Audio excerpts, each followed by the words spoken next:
জেনজির যে জেনারেশনটা চলছে তাদেরকে যদি জিজ্ঞাসা করা হয় তারা বিয়ে করতে চায় কি না, ম্যাক্সিমামের রিপ্লাই থাকে যে না, একদম না, বিয়ে করব না।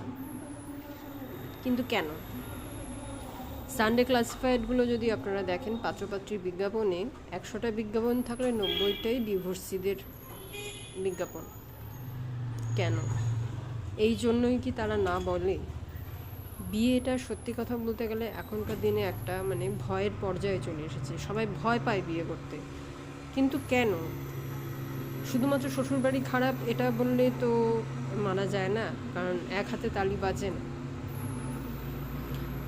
আমাদের আপব্রিঙ্গিংগুলো এখনকার দিনে সব ছোটো বাচ্চাদের আপব্রিঙ্গিংগুলো এমনভাবে হচ্ছে যে ডিভোর্স হওয়াটাই মনে হয় নির্ধারিত। কারণ কিছু না চাইতে বাবা মায়েরা মুখের সামনে সব কিছু এনে দিচ্ছে, তাদের হাত খরচের পরিমাণটা এই পরিমাণে পৌঁছেছে যে তারা তাদের নিজেদের ইচ্ছেগুলোকে ফুলফিল করতে পারছে।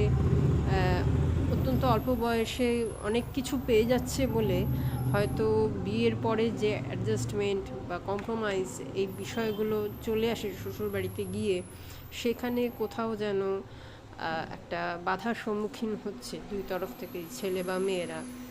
এবং সেখানেই বিবাদটা আমার মনে হচ্ছে।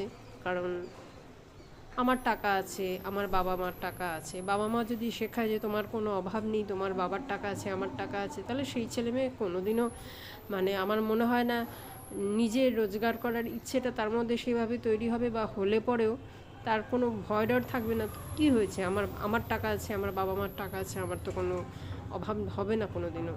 এই মাইন্ডসেটগুলো যখন তৈরি হয়ে যাচ্ছে না, তখন কম্প্রোমাইজ করার ইচ্ছেগুলো বা চেষ্টাগুলো ধীরে ধীরে ফিকে হয়ে যাচ্ছে। তাই আমার মনে হয় যখন ছোটোর থেকে একটা বাচ্চাকে মানুষ করছেন, কিছুটা লাগাম তার মধ্যে থাকাটা ভীষণভাবে দরকার। বাচ্চাদেরকে অভাব কী জিনিস সেটা বোঝাতে হবে। অভাব না বোঝালে আমার মনে হয় না তাদের স্বভাবটা সঠিক হবে।